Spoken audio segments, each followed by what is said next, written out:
अकारण मृत्यु अगर नागरिकों की हो जाए तो वहाँ की सरकार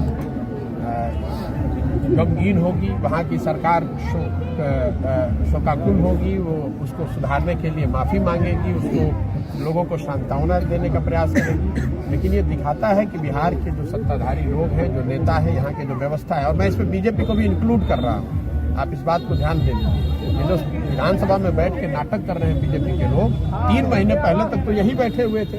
उस दौरान भी जहरीली शराब से लोगों की मृत्यु हुई है। और आज खाली तख्ती लेकर विधानसभा के बाहर खड़े होने से नहीं होगा।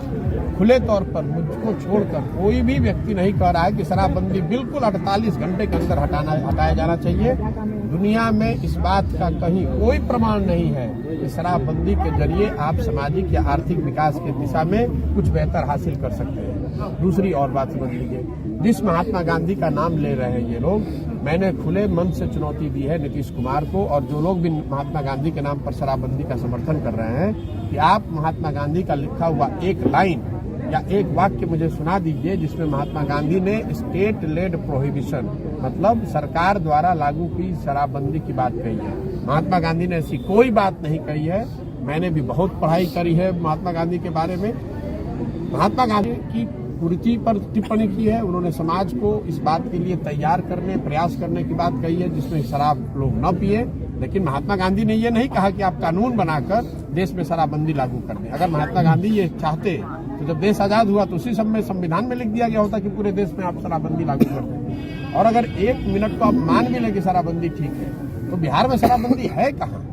मैं तो हर गांव जा रहा हूँ और 75 दिन से पैदल चल रहा हूँ। हर गांव में मैं हाथ उठवाकर वोट कराता हूँ। लोग बता रहे हैं कि सब जगह होम डिलीवरी हो रही है, हर जगह होम डिलीवरी हो रही है। और बिहार जैसे गरीब राज्य का शराबबंदी की वजह से करीब साल में 20,000 करोड़ का राजस्व का नुकसान हो रहा है। और ये पैसा कहाँ जा रहा है?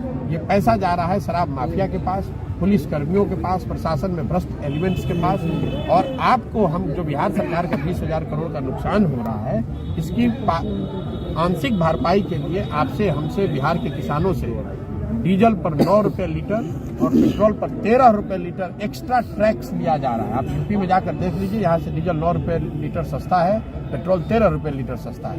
तो ये पैसा लिया जा रहा है क्योंकि शराबबंदी से जो नुकसान हो रहा है उसकी भरपाई कहीं से की जाएगी। तो हर ओर से नुकसान है। शराबबंदी लागू नहीं है। जो शराब माफिया आपने अलग खड़ा कर दिया। जो युवा शराब पीना चाहता है वो घर पर बैठ के युवा या वृद्ध पी ही रहा है। और कई का होम डिलीवरी हो रही है। और बिहार जैसे गरीब राज्य का शराबबंदी की वजह से करीब साल में 20,000 करोड़ का राजस्व का नुकसान हो रहा है। और ये पैसा कहाँ जा रहा है? ये पैसा जा रहा है शराब माफिया के पास, पुलिस कर्मियों के पास, प्रशासन में भ्रष्ट एलिमेंट्स के पास। और आपको हम जो बिहार सरकार का 20,000 करोड़ का नुकसान हो रहा है, इसकी आंशिक भरपाई के लिए आपसे, हमसे, बिहार के किसानों से डीजल पर 9 रुपये लीटर और पेट्रोल पर 13 रुपये लीटर एक्स्ट्रा टैक्स लिया जा रहा है। आप यूपी में जाकर देख लीजिए, यहाँ से डीजल 9 रुपये लीटर सस्ता है, पेट्रोल 13 रुपये लीटर सस्ता है। तो ये पैसा लिया जा रहा है क्योंकि शराबबंदी से जो नुकसान हो रहा है उसकी भरपाई कहीं से की जाएगी। तो हर ओर से नुकसान है। शराबबंदी लागू नहीं है।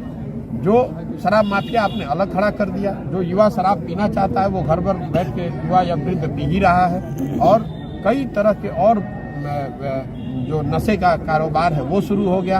और पूरा प्रशासन, पुलिस और प्रशासन अपना काम छोड़कर सिर्फ शराबबंदी को लागू करने और शराबबंदी से कमाने के अभियान में लगा हुआ है। जनता हर जगह पिस रही है। मुख्यमंत्री कल बात करेंगे इस पर। मुख्यमंत्री जी से इतना ही मांग करेंगे। आज मैंने उनका बयान कल भी देखा और आज उन्होंने एक और टिप्पणी की है। मुझे अफसोस है कि इस आदमी की मैंने मदद 2014-15 में की थी। मैं जिस नीतीश कुमार को जानता हूँ, ये वो मुख्यमंत्री हैं जो रेल मंत्री रहते हुए वाजपेयी जी की सरकार में, इन्होंने वाजपेयी जी के न कहने पर भी रेल मंत्री से इस्तीफा दे दिया था क्योंकि रेल दुर्घटना में कुछ लोगों की मृत्यु हुई थी। वही नीतीश कुमार आज कोरोना में हजारों लोग मर गए, लाखों लड़के बिहार के पैदल चल के इतने कष्ट में रहे और ये आदमी अपने बंगले से बाहर नहीं निकले। इन्होंने कोई जिम्मेवारी, कोई जवाबदेही नहीं दी। वही नीतीश कुमार आज अकारण गरीब लोगों की 50 लोगों की मृत्यु हुई है और हंस रहे हैं। ये कह रहे हैं कि जो पिएगा वो मरेगा। ऐसे असंवेदनशील और अहंकारी व्यक्ति का नाश निश्चय है। मतलब कोई आज तक दुनिया में कोई उदाहरण नहीं है कि आपके अपने राज्य के 50 लोग मर गए, अगर अपनी गलती से भी मर गए तो भी आप राज्य के मुखिया होने के नाते उनके लिए संवेदना के शब्द व्यक्त करने के बजाय आप उनको इस तरह के अगर वाक्य कह रहे हैं तो मानव मुख्यमंत्री होना छोड़ दीजिए, एज ए ह्यूमन बीइंग मानवता के नाम पर जो आप ये एक तरह से बहुत बड़ा धब्बा है, ये नहीं करना चाहिए। उनको ऐसी बात नहीं कहनी चाहिए थी। और मैं ये सिर्फ इतना ही दिखाता है कि नीतीश कुमार उम्र के इस पड़ाव पर झुंझलाए हुए हैं, सामाजिक और राजनीतिक तौर पर अकेले पड़ गए हैं और उसी झुंझलाहट में अब उनको समझ में नहीं आ रहा है तो इस तरह के उद्गार उनके